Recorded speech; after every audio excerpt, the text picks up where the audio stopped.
여러분 아파트 공사를 하는데 보통 몇 년 걸린 줄 아세요?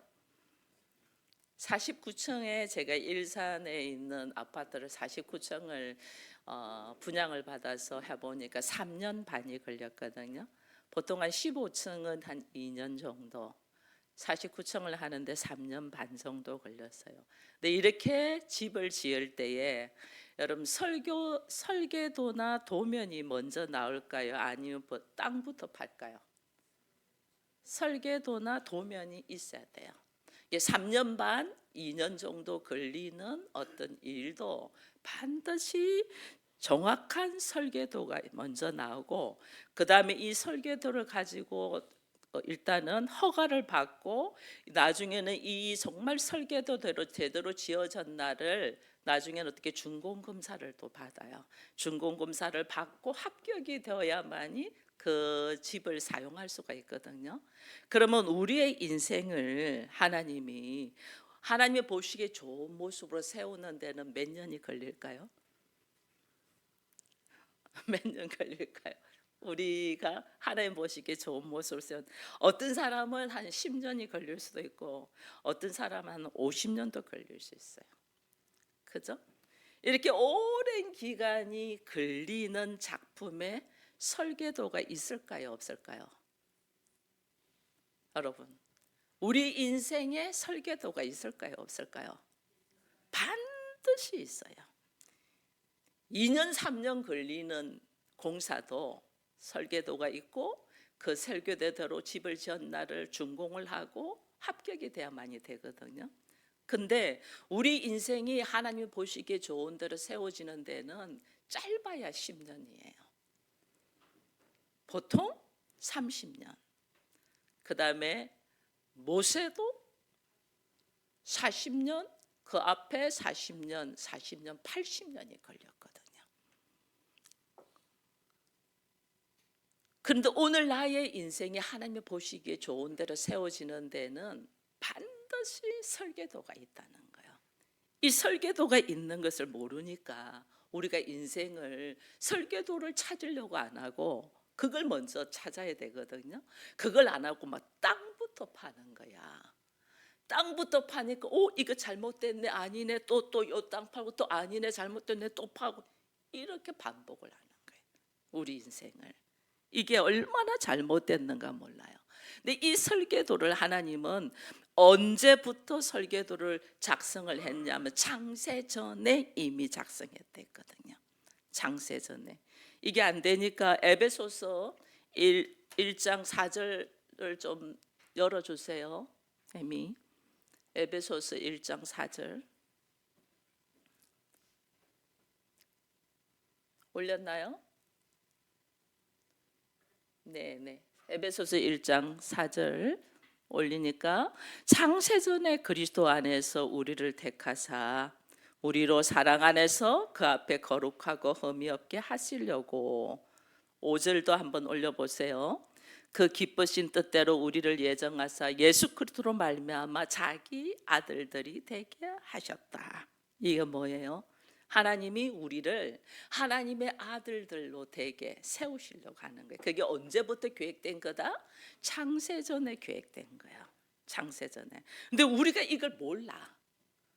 이걸 우리가 모르니까 하나님이 오늘, 예수님께서 오늘 본문에서 이런 사건을 설명해 주기 위하여 예수께서 등장인물들과 무대 세트를 준비한 거예요. 그게 뭐냐면 양과 목자가 나오고, 그 다음에 문지기와 강도와 절도가 나오고, 그 다음에 양의 우리도 나오고 양의 문도 나오는 게, 이렇게 세팅을 하신 거예요.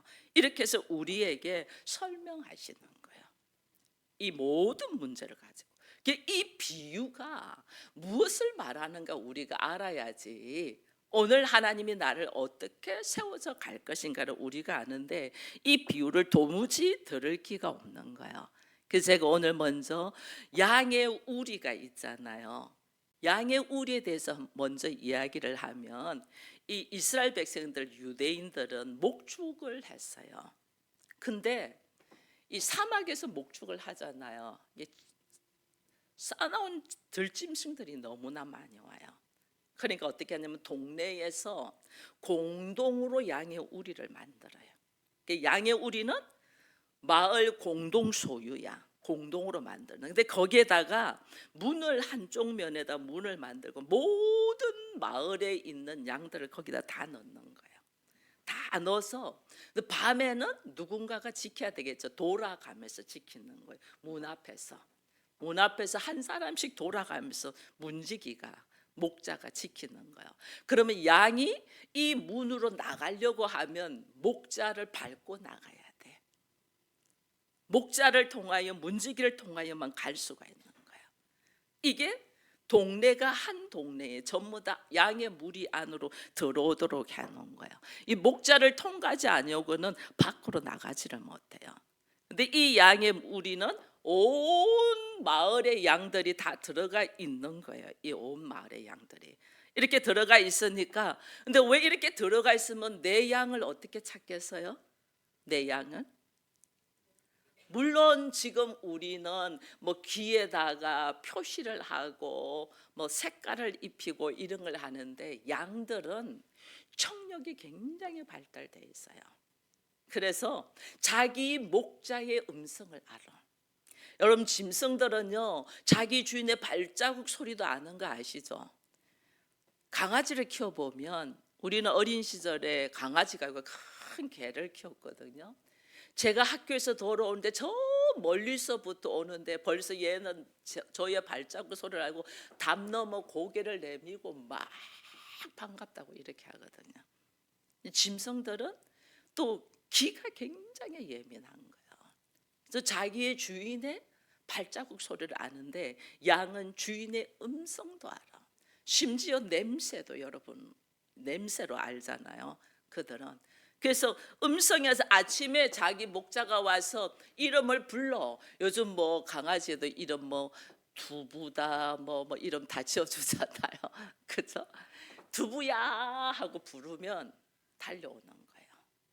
양들이 자기 목자가 부르면 달려오는 거예요. 그래서 아침에 되면 양은 목자의 음성이 예민하여 목자가 부르는 소리를 알기 때문에 같이 넣어놔도 다 괜찮아. 너 오늘 보니까 요한복음 10장 9절을 한번 올려봐 주세요. 요한복음 10장 보니까 내가 문이니 누구든지 나로 말미암아 들어가면 구원을 얻고 또 들어가며 나오며 꼴을 얻는다 이래 돼 있거든요. 다른 양들과 섞여 있는 곳, 이 우리가 양의 우리가 어디냐는 걸 우리가 알아야 돼요.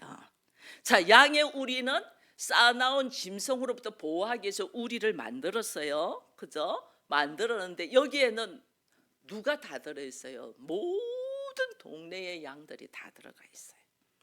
모든 동네 양들. 그게 모든 사람이 다 들어있는 거예요. 그리고 또 이 양의 우리에는 강도나 절도가 들어갈 수 있다고 돼 있어요? 없다고 돼 있어요? 담을 넘어서 들어갈 수가 있는 거예요. 이 양의 우리는 강도나 절도가 담을 넘어서 들어갈. 오늘날 우리로 따지면 누군가가 다 들어올 수 있고 들어와서 우리를 미혹할 수 있는 곳이에요. 우리는 우리 속에 있으니까 안전하다고 생각을 하는데 사실은 그곳에는 강도도 들어오고 절도도 들어올 수 있는 곳이에요. 그곳이. 그래서 이 우리 양의 우리 안이 실제로는 어디다? 세상이에요. 세상. 우리 이 세상이 모든 가치관과 모든 생각과 세상적인 자기의 판단으로 있는 것들이 다 들어있잖아요. 이 안에. 근데 양이 목자가 와서 문 입구에서 목자가 와서 양을 불러. 그러면 그 양은 목자의 음성을 듣고 그 우리 안에서 나와. 이게 뭐냐면 세상에서 나오는 거예요. 이걸 성경에는 출애굽기라고 하는 거예요. 세상에서. 우리가 교회를 와서 말씀을 듣는다는 것은 내가 교회까지 몸이 왔다, 이거는 하나님이 나를 부르시는 것을 나는 잘 모르는데 내 몸이 반응을 하고 여기 와 있는 거예요. 여러분들이. 근데 내가 목자의 음성을 듣고 이 목자의 음성을 따라서 내가 세상에서 나와야 되는데 우리는 이걸 지금 안 하고 여기가 조사오니라고 우리는 살아가고 있는 거야. 그래서 요한복음 오늘 우리가 10장을 읽었는데 9장에는 예수님이 맹인을 고쳐주는 이 내용이 있거든요. 예수님이 소경의 눈을 뜨게 해줘요. 그런데 사람들이 야, 너 누가 너 눈을 뜨게 해줬어 하는 이야기를 하는 게 나오거든요. 근데 예수 그리스도가 눈을 뜨게 해줬다는 이야기를 하니까 그것도 안식일에 눈을 뜨게 해주거든요. 그러니까 자기들의 가치관과 자기들의 전통에 의지하여 잘못되었다고 이야기를 하면서 그 소경을 어떻게 하냐면요, 출교를 시켜버려요. 그때 당시는 유대교잖아요. 유대교에서 출교를 시켜요. 출교됐다는 것은 세상의 우리 속에서 그는 쫓겨나왔는데 실제로는 예수님이 그를 건지시는 거예요. 나오는 거야. 그래서 오늘 우리는 목자의 음성을 듣고 양이 목자의 부름을 따라서 우리 안에 양들의 우리, 여기는 조사온 적 여기는 안전하다고 하는 이 세상에서 나와야만이 되는 우리들이에요. 근데 이 세상은 얼마나 사람의 가치관과 생각으로 자기들 나름대로의 법을 만들어 놓고 이것이 하나님이 우리에게 주신 것이야 라고 하는 것이 율법이라는 것이 있거든요. 우리는 이 율법을 가진 자라고 자랑을 한단 말이에요, 사람들은. 그러나 하나님은 이 율법 안에서 우리로 하여금 나와서 복음으로 들어가기를 원하는 거예요. 율법은 예수가 올 것이라, 메시아가 올 것이라는 것을 미리 말씀해 주고 모형으로 우리에게 말씀을 주신 거거든요. 짐승을 잡아서 피 흘려서 제사를 드려요. 이게 율법이거든요. 계속해서 짐승을 잡아서 피 흘려서 제사를 드려요. 지금도 짐승을 잡아서 피로 제사 드리는 곳이 인도나 네팔에 가면 성행하고 있거든요. 근데 예수님이 이 땅에 오셔서 예수의 피, 어린 양의 피가 누구의 피냐면 예수 그리스도의 피인 거죠. 이 예수 그리스도의 피로 말미암아 우리는 이제는 율법이 아니고 복음으로 온 사람들이에요. 세상의 이름으로 사는 게 아니고 예수 그리스도의 이름으로 사는 사람입니다. 예수 그리스도의 이름으로 사는 사람들은 양의 목자의 음성을 들을 수 있을까요, 없을까요? 목자의 음성을 듣는 거야. 그래서 우리는 세상 속에 섞여 있던 양들이 이제는 주인이 누군가를 알고 그 주님의 음성을 분별하는 자가 된다는 거예요. 그 분별한 자는 세상이라는 우리 안에서 나올까요, 안 나올까요? 나오게 돼 있는 거예요. 이것이 구원입니다. 여러분, 우리 안에 있는 세상에 엄청난 가치관들이 많아요. 잘 먹고 잘 살자, 세상의 가치관이잖아요. 근데 잘 먹고 잘 사는 개념을 잘 몰라. 왜? 세상의 가치관으로 있으니까. 우리는, 하나님은 그 세상의 가치관에서 나와서 진짜 잘 먹고 잘 살고 성공이 뭐냐 하는 거예요. 여러분, 성공은 아무리 성공해도 죽는 사람 앞에 뭐가 그것이 영광이겠어요? 성공은 죽어가는 사람을 살리는 것이 성공이에요. 세상 방법으로 살다가 무너져 있는 사람을 건져내는 것이 성공이에요. 거반 죽어가는 자를 도와서 살리는 것이 하나님의 일이라니까요. 우리같이 세상의 방법으로 막 살고 있는 우리가 허덕이면서 지쳤잖아요. 여러분, 세상의 방법으로 열심히 살았어요. 그러나 그 세상의 방법으로 사는 모습이 또 어떤 문제가 다가오고 또 내 앞에 어떤 일이 생길 줄 몰라서 우리는 불안하잖아요. 그 불안함으로 나중에는 지쳐. 우리 인생이 지쳐있는 이 인생을 하나님 어떻게 건져내는 거예요. 건져내. 이것이 구원이다니까요. 그러니까 오늘 우리에게 절도나 강도로 우리에게 다가오는 것들이 있다니까요. 여러분, 절도는 자격도 없는데 어떤 일을 몰래나 함부로 행동하는 것이 절도예요. 강도는 그것을 내 것으로 만들기 위해서 폭력을 쓰는 것이 강도예요. 그래서 우리가 그러잖아요.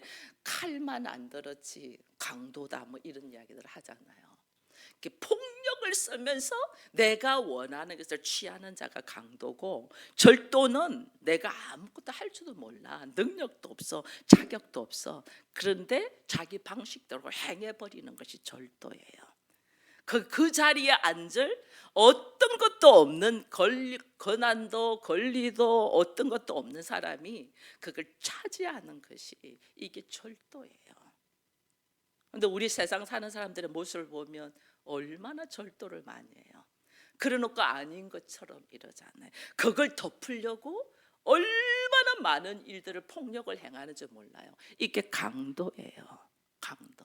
이게 성경에는 이런 사람을 뭐라고 하냐면 바리새인이라고 하는 거예요. 남 앞에는 말씀 계속 암송하고 예배 잘 드리고 그가 어떤 선한 일도 잘하고 옳은 말도 잘하지만 실제로는 자기의 허물을 덮기 위하여 다른 사람을 어떻게 죽이는 거죠. 다른 사람이 나와 같이 않으면 그를 죽여버리는 거죠. 이게 절도고 강도예요. 이거를 성경에는 예수님이 바리새인이다 이래 이야기해요. 그러면 양의 문은 누구냐는 게, 우리가 양의 문에 대해서는 제가 많이 말을 해서 압니다.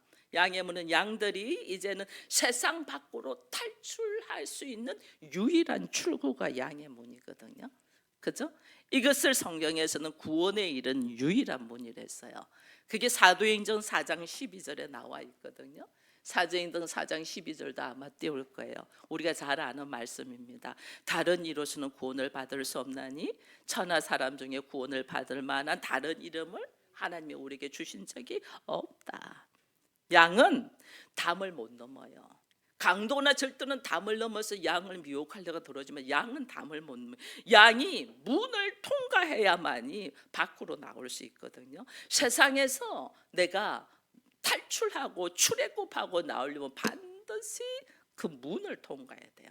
성경은 예수님이 오늘 나는 양의 문이다 이랬잖아요.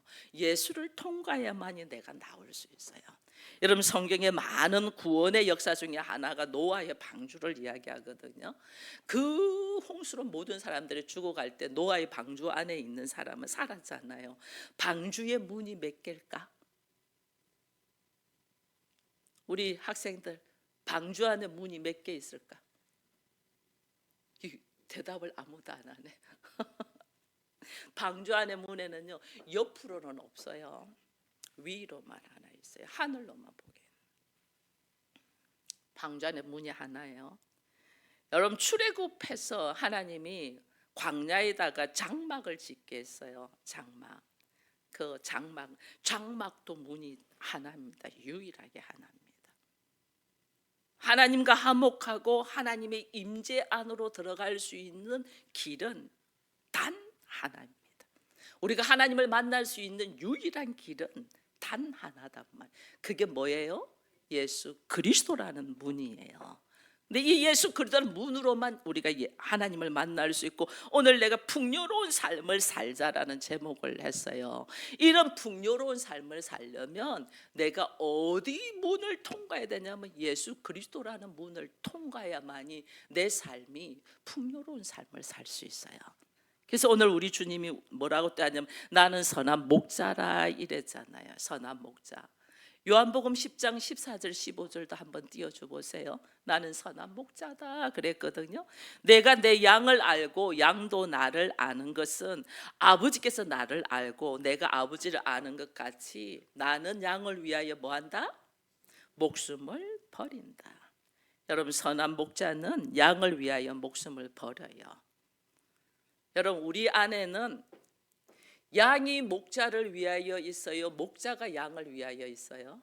우리 생각은 양이 목자를 위하여 있어요? 목자가 양을 위하여 있어요? 우리 생각은 백성이 왕을 위하여 있어요? 왕이 백성을 위하여 있어요? 여러분, 우리 안에는 내가 왜 재산이 왜 있어야 돼? 내가 양이 왜 있어야 되냐는 거예요. 우리는 나를 위하여요. 전부 다. 우리들의 생각은 종이 주인을 섬겨요? 주인이 종을 섬겨요? 우리들의 생각은 종이 주인을 섬기는 거잖아요. 그러나 선한 목자이신 예수로 말미암아 우리가 세상을 나와서 하나님의 나라로 들어가면 주인이 종을 섬겨요. 완전 우리의 사고하고 180도로 달라. 그래서 우리가 교회를 나와도 여러분들의 말씀을 제대로 이해를 못하는 거예요. 왜? 나의 상식과 사고와 너무 다르니까. 우리는 왕이 백성을 위하여 군림하잖아요. 왕이 백성들이 왕을 섬기려고 그 고생하잖아요. 하나님의 나라는 왕이 백성을 섬겨요. 여러분, 대학교 공부만 해도 좀 다른데 대학원을 공부를 할 때는 전문 과정이잖아요. 완전 심화로 들어갑니다. 그러면 학생하고 교수가 있는 관계가 어떤 관계냐는 게, 우리는 보통 초등학교, 중학교, 고등학교는 어떠냐면 선생님들이 학생들을 위하여 존재하잖아요. 그죠?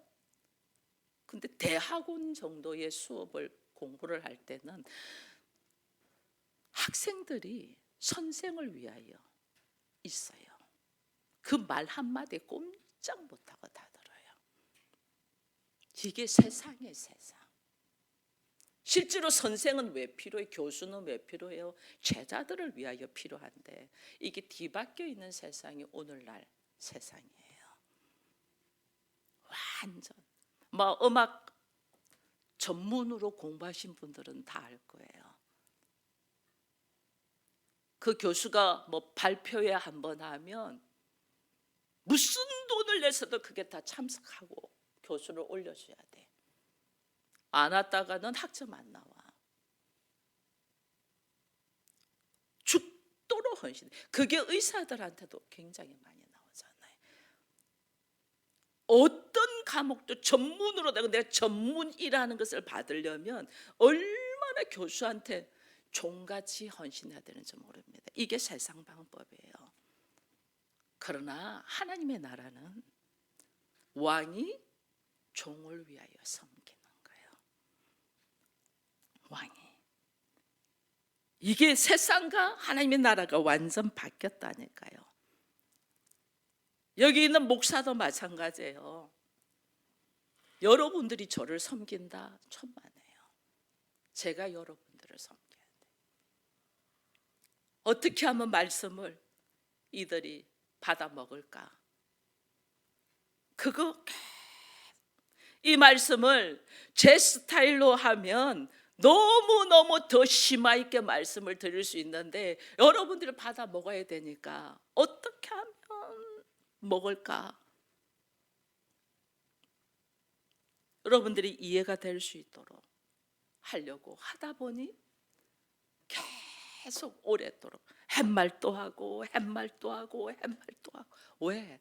말귀를 못 알아들으니까 햇말도 하고 햇말도. 듣는 여러분도 지겨울 것 같아요. 왜냐하면 제가 누가 햇말도 하고 햇말도 하면 내가 1절만 하라고 이러거든. 듣기 싫어가지고. 근데 여러분들은 얼마나 햇말도 하고 햇말도 하고 하면 얼마나 듣기 싫겠어요, 제가 말하면. 그죠? 근데도 그걸 알아들으라고 이야기하는 거예요. 섬김과 헌신과 희생의 방향이 기본적으로 우리가 생각하는 것과 하나님의 나라는 180도로 달라요. 세상은 이런 법이 없다니까요. 세상을 우리가 이렇게 살면 세상은 어리석다고 합니다. 왜? 사람 위에 군림하고 싶잖아요. 높은 지위에 올라가고 위에 군림하고 싶잖아요. 종업원이 사장을 위하여 일해야지, 부하가 보스를 위하여 일을 해야지. 제가 방금 이야기한 것처럼 연구원은 교수를 시키는 일이면 뭐든지 해야 돼요. 교수가 시키는 일이면. 연구하는 사람들은 이게 뭐냐면 힘의 원리 때문에 그래요. 세상은 힘의 원리거든요. 힘 없는 사람은 가진 자 앞에 완전 위하여 일을 하고 대가 조금 받는 거예요. 우리 지금 마찬가지잖아요. 직장 생활도 내가 힘이 없잖아. 그러니까 거기서 열심히 그 회사에서 원하는 만큼 일을 하고 월급이라는 대가를 우리가 받는 거예요. 이게 세상 법칙이에요. 그럼 하나님의 나라는, 예수님은 이렇게 사는 것은 악하다 이렇게 이야기하는 거예요. 그러니까 얼마나 힘들어. 우리 생각하고 우리 삶하고 다르니까. 이렇게 하는 건 악해. 하나님은 우리를 행복해 하기 위하여, 우리를 살리기 위하여 하나님은 무엇까지 아낌없이 줬어요? 자기의 아들까지 아낌없이 줬다니까요. 세상은 누가 우리 아들 건드려 봐요. 누가 이현진 집사님 지금 현수 있는데 누가 현수를 건드렸다, 열받아서 가만 못 있을 걸. 세상은. 그런데 하나님은 아낌없이 우리를 위하여, 아무리 말해도 알아듣지 못하는 우리를 위하여 자기 아들을 아낌없이 줬다는 거예요. 골고다 언덕에서 십자가에서 죽게끔. 왜? 선한 목자는 우리가 절대적인 가치야. 절대적인 가치. 자, 우리는 봐보세요. 옆에 부부가 있고 자녀가 있고 형제가 있고 있습니다. 내 앞에 있는, 내 옆에 있는 사람이 나의 절대적인 가치입니까? 아니면 상대적인 가치입니까? 네가 잘해야지. 우리는 가는 정 오는 정 이러잖아요. 네가 잘해야지. 내가 할 마음이 있지. 세상은 그러잖아요. 좀 잘해봐. 그는 상대적인 가치예요. 근데 하나님의 나라는 한 생명이 절대적인 가치예요. 네가 너무 귀해. 너를 위하여 내가 아낌없이 뭐까지 줬다? 내 아들 독생자까지 줬다는 거예요. 자기 자신을 희생하는 거예요. 하나님의 나라는. 그리고 사람들 앞에서 내가 위험에 딱 처하면 막아줘. 내가 어떤 아픔과 질병 속에서 허덕이고 있으면 하나님이 전적으로 섬겨줘요. 그렇게 섬기는, 하나님 나를 섬겨줘요. 심지어 하나님이 나를 대신하여 제물이 되어서 죄를 뒤집었어. 내가 지은 죄를, 내가 과거에 짓고 오늘 현재에 짓고 앞으로도 지을 죄를 하나님이, 예수께서 그냥 뒤집었어서 내가 잘못하고 나를 뒤에다 하고 본인이 앞에서 십자가로 죽으셔버리는 거예요. 이 사랑을 받은 게 우리예요. 왜 우리를 그렇게 했냐는 게 왜? 하나님은 우리를 향한 설계도가 언제부터 계획되어 있었다? 창세 전부터.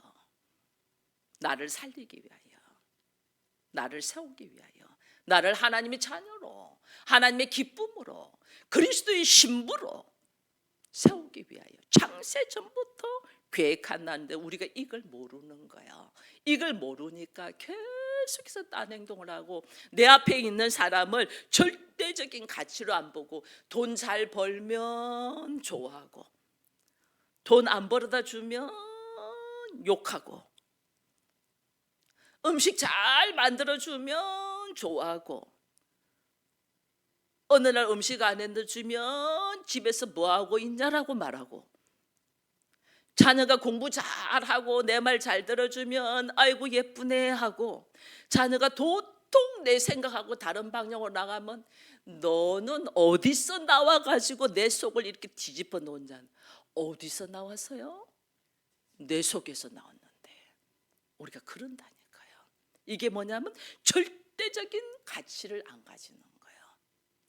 절대적인 가치를 가져야 되는데 그걸 하나님은 나를 절대적인 가치를 가지고 예수께서 아낌없이 자기를 주시는데 우리는 그 사랑을 받아서 오늘 이 자리에 있거든요. 근데 우리는 그렇게 생각하지 않는 거예요. 그래서 하나님은 우리에게 말씀합니다. 어린 양 안에 속해 있는 자들은 예수께서 우리의 선한 목자가 되신 것처럼 나도 이제는 다른 양들을 예수께로 인도하는 뭐가 되라는 거예요? 선한 목자가 되는 거예요. 여러분들 제가 가정교회 목회자로 세운 것은 뭐 하라는 거예요? 선한 목자가 되라는 거예요. 이 선한 목자는 뭐 해요? 내 앞에 있는 사람을 절대적인 가치를 놓고 사랑한다는 거예요. 뭐 하기까지? 우리 주님이 우리를 어떻게까지 사랑했어요? 죽기까지 사랑인 것처럼 사랑한다는 거예요. 그래서 오늘 하나님은 우리로 하여금 예수가 선한 목자의 삶을 사는 것처럼 나도 한 사람을 절대적인 가치를 놓고 상대방을 섬기면 우리 하나님께서 어떤 말씀을 하시냐? 네가 선한 목자다 그러는 거예요. 내가 선한 목자가 되면 오늘 나의 모습은 달라져요. 하나님이 나의 이름을 불러주셨잖아요. 그 불러주심에 의해서 내가 선한 목자가 누군가를 깨닫게 되었잖아요. 그 깨달음으로 말미암아 나는 세상의 힘의 원리로 살지 않냐고 하나님의 나라의 원리로 살아. 그래서 하나님이 나를 이끄시는 대로 가는데, 하나님의 나라의 원리대로 산다는 것은 하나님이 나를 어디로 이끄든지, 하나님 나를 애굽에서 끄집어내서 세상에서 끄집어내서 어디로 데리고 가요? 광야로 데리고 가요. 광야로 데리고 간다는 것은 고통이 있어요, 없어요?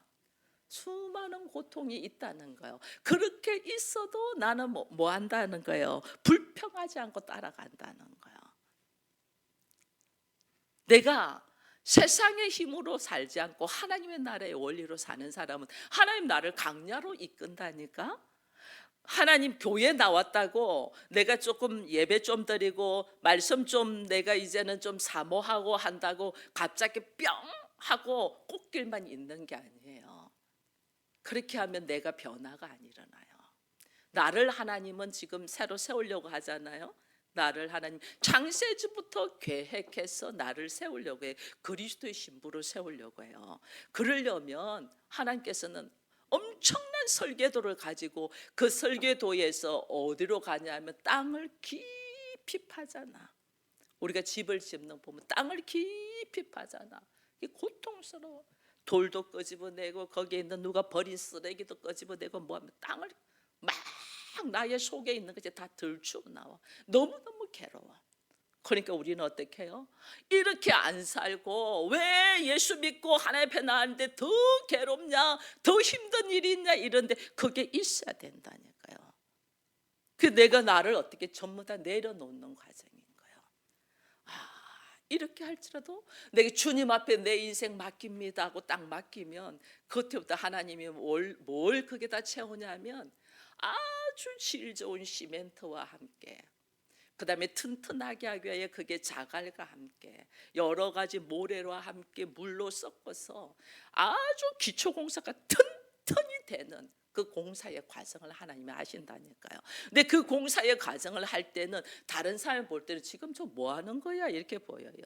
지금 우리 옆에 건물 하나 짓잖아요. 6층까지 짓는 거거든요. 그냥 펜스를 쳐가지고 짓는지 안 짓는지도 몰라요. 지금 뭐 하냐 이러대요. 근데 시간이 지나고 나면 반듯한 집이 올라가 있을 거라니까요. 나도 그래요.